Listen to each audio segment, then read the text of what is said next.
बिस्मिल्लाहिर्रहमानिर्रहीम। अस्सलाम वालेकुम दोस्तों, आज आपसे एक खास टॉपिक के ऊपर बात करनी है और वो टॉपिक है डिप्रेशन। हमारे इलाके के एक टीचर ने 8 के एक टीचर ने खुदकुशी की डिप्रेशन की वजह से। कुछ अर्सा पहले आपने सुना था सुशांत सिंह, उन्होंने भी डिप्रेशन की वजह से खुदकुशी की। रिसर्चेस बताती हैं कि डिप्रेशन की वजह से दुनिया में बहुत ज्यादा खुदकुशियां होती हैं।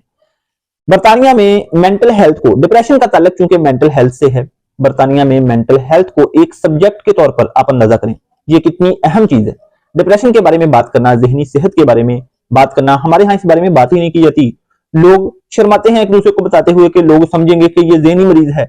हालांकि जिस तरह जिस्मानी बीमारियां हमें हो जाती हैं, जहनी बीमारियां भी हो सकती हैं। इनके बारे में बात होनी चाहिए, इनके बारे में आगाही आम होनी चाहिए। बर्तानिया में इसको सब्जेक्ट के तौर पर पढ़ाया जाता है, मेंटल हेल्थ को। इसलिए इस बारे में आज हम बात करेंगे कि मेंटल हेल्थ क्या है, डिप्रेशन क्यों हो जाता है, इसकी वजूहात क्या क्या है, हमने इसके साथ कैसे डील करना है डिप्रेशन के साथ, जो कि इतनी खतरनाक चीज है कि इंसान को खुदकुशी की हद तक ले जाता है, मौत की हद तक ले जाता है। आपने इस वीडियो को एंड तक देखना है, लाइक भी कर देना है और किसी न किसी के साथ शेयर भी कर देना है ताकि उसका भी फायदा हो। मेंटल हेल्थ जो है ये एक बहुत जरूरी चीज है। जिस तरह जिस्मानी सेहत बहुत जरूरी चीज है, इसी तरह मेंटल हेल्थ भी बहुत जरूरी चीज है। जिस तरह जिस्मानी बीमारियां हो जाती हैं, इस तरह जहनी बीमारियां भी हो जाती हैं। जहनी बीमारियों में डिप्रेशन एक बीमारी है, रिजिडपन एक बीमारी है, नाउमीदी, मायूसी एक बीमारी है। इस तरह और भी मुख्तलिफ जहनी बीमारियां हैं जिनमें से एक डिप्रेशन भी है। डिप्रेशन की मोस्ट कॉमन काजेज जो हैं उनमें जेनेटिक्स है, वालिदैन की तरफ से आपको जो है ना जेनेटिक सेटअप ऐसा मिला है जिसमें डिप्रेशन ज्यादा पाया जाता है। आपकी पर्सनैलिटी टाइप ऐसी हो सकती है जिसमें डिप्रेशन ज्यादा पाया जाता है। ड्रग्स का यूज लंबे अरसे तक, मेडिसिन का यूज लंबे अरसे तक डिप्रेशन की वजह हो सकता है, जिसमें आप जहनी तौर पर इतना ज्यादा परेशान रहने लगते हैं, इतना ज्यादा अपसेट हो जाते हैं जहनी तौर पर। सोचें आपको इतनी ज्यादा इधर उधर की आती रहती हैं कि आप तंग आकर ये स्टेप उठा लेते हैं कि आप जिंदगी का ही खात्मा कर लेते हैं। फिर इसकी एक वजह क्रॉनिक इलनेस हो सकती है, लंबे अरसे तक बीमार रहना और बहुत ज्यादा बीमार रहना, इस वजह से भी आपको डिप्रेशन हो सकता है। इसकी एक वजह हेड इंजरी भी हो सकती है, इसकी एक वजह लोनलीनेस भी हो सकती है। तो ये इसकी मोस्ट कॉमन काजेज हैं जिनकी वजह से डिप्रेशन हो सकता है। इंसान जहनी तौर पर इतना बीमार हो सकता है कि वो खुदकुशी की हद तक, इतने जो है एक्सट्रीम स्टेप्स के बारे में भी सोचने लगता है। अब हमने इससे बचना कैसे है, डिप्रेशन से बचने का तरीका क्या है, इसका इलाज क्या है। डिप्रेशन का इलाज आपके आसपास किसी भी बंदे को हो सकता है। खुदारा बिल्कुल मत शर्माइए, अपनी जहनी सेहत के बारे में भी दूसरों से बात कीजिए, असातिज़ा से बात कीजिए, बड़ों से बात कीजिए। डिप्रेशन से हमने बचना कैसे है, सबसे पहली चीज आपका फर्ज है, आप अपने आसपास जिसको भी सोचों में गुमसुम देखें, जहनी तौर पर अपसेट देखें, हाल जरूर पूछें, यार क्या बात है, क्या मसला है, क्या हो गया है। इससे वो आपके साथ शेयर करेगा, उसका कुछ बोझ हल्का हो जाएगा और वो कुछ अपने आप को ईजी फील करेगा।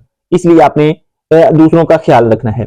फिर डिप्रेशन के इलाज में जो एक चीज बहुत ज्यादा हेल्प करती है वो है बुजुर्गों के पास, वालिदैन के पास, घर वालों के पास बैठना, उनसे शेयर करना। एक वक्त था जब हम बुजुर्गों के पास बहुत ज्यादा बैठते थे, उनसे कहानियां सुनते थे, उनसे अपनी मुश्किलात शेयर करते थे। बुजुर्ग कह देते होते थे, जब भी आपको कोई मुश्किल पेश होती आप उनके पास जाके बैठते, कोई हल पूछते। बुजुर्गों का एक आम जुमला जो होता था, पुत कोई नहीं, अल्लाह चंगी करेगा, पुत अल्लाह मुश्किल हल करेगा, कोई गल नहीं पुत, इंशाल्लाह मुश्किल का वक्त गुजर जाना है, अल्लाह पे भरोसा रख, अल्लाह खैर करेगा। बुजुर्गों के ये जो कलिमात थे ना, ये किसी भी डॉक्टर की मेडिसिन से भी ज्यादा सुकून देने वाले थे। इसलिए बुजुर्गों के पास जाके बैठा करें। दूसरी चीज, जिस बंदे में भी ईमान है, जिस बंदे में भी यकीन है, अल्लाह ताला पर यकीन, अपने आप पर यकीन, उसको डिप्रेशन हो ही नहीं सकता। जब भी कोई मुश्किल आन पड़ी है, कोई बीमारी है, कोई घरेलू मसाइल हैं, रिलेशनशिप के मसाइल हैं, हाँ हम ये एक वजह इधर मेंशन करना भूल गए, रिलेशनशिप के मसाइल से भी डिप्रेशन आ सकता है। इंसान जहनी तौर पर इतना बीमार हो सकता है कि वो अपसेट हो जाता है, जहनी तौर पर अपसेट हो जाता है। तो इन सारे मसाइल की सूरत में आप अल्लाह ताला पर यकीन रखें कि जहां अल्लाह ताला ने यहां तक पहुंचा दिया है, मुझे यहां तक पहुंचा दिया है, इससे आगे भी अल्लाह ताला इंशाल्लाह मेरी हेल्प करेगा।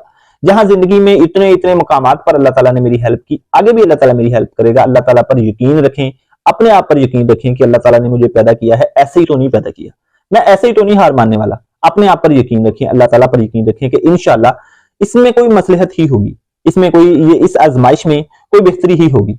आजमाइश में, इम्तिहानों में छुपी बेहतरी ढूंढें, आपको डिप्रेशन कभी भी नहीं होगा। और अपने आप को वक्त दें, अपनी जहनी सेहत, जिस्मानी सेहत का ख्याल रखें, अपने आप को मेंटेन रखें, एक्सरसाइज के लिए वक्त निकाला करें और अल्लाह ताला का शुक्र अदा किया करें। ये शुक्र जो है ना, शिकायत के बजाय शुक्र आपको ज़हनी तौर पर पुरसुकून बना देता है। डेली अल्लाह ताला का शुक्र अदा किया करें। मैं खुद डेली अपने आप के लिए सुबह भी शाम को भी वक्त निकालता हूँ और योगा की सूरत में एक एक्सरसाइज करता हूँ जिसमें मैं सुबह शाम जरूर शुक्राने के तौर पर यह कहता होता हूँ कि या अल्लाह तेरा लाख लाख शुक्र है, तूने मुझे इतनी खूबसूरत जिंदगी दी, वालिदैन दिए, बहन भाई दिए, दोस्त दिए, हर चीज के लिए अल्लाह ताला का शुक्र अदा करता हूँ डेली एक टाइम, या सुबह या शाम।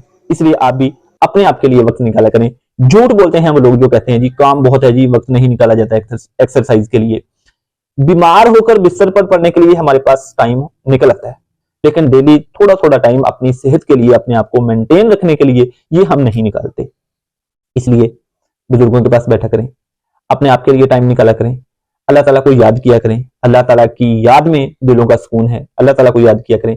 कोई मुश्किल आन पड़े ये समझ लिया करें कि ये गुजर जानी है, इसमें बेहतरी ही होगी। अल्लाह ताला ने अगर इम्तिहान डाला है तो वो मुझे इसमें से निकालेगा भी, उसमें से सीख कर निकलें, एक मजबूत इंसान बनकर निकलें और एक दूसरे का ख्याल रखें, एक हेल्पिंग हैंड बने। जब भी आप हेल्पिंग इंसान बनते हैं आपको दिली तौर पर सुकून मिलता है, आपको ज़हनी तौर पर सुकून मिलता है। और यहाँ ये भी चीज मेंशन करता चलूं कि डिप्रेशन की वजह से जो मौतें हैं वो गैर मुस्लिम लोग जो हैं उनमें ज्यादा होती हैं, क्योंकि मुसलमानों में कहीं ना कहीं थोड़ा बहुत ही सही, रहा सहा ही सही, ईमान यकीन मौजूद है। इस वजह से डिप्रेशन की वजह से मुसलमानों में अमवात की रेशो गैर मुस्लिम से बहुत कम है। आपका ईमान ताजा है, आपका ईमान जिंदा है, आपको डिप्रेशन आ ही नहीं सकता। डिप्रेशन की वजह से आप मौत की हद तक नहीं जा सकते। अपना भी ख्याल रखें, अपने से जुड़े लोगों का भी ख्याल रखें। अल्लाह ताला आप सबको बहुत सी कामयाबियां अता फरमाए, बहुत सी खुशियां अता फरमाए। Wish you all the best. Allah Hafiz.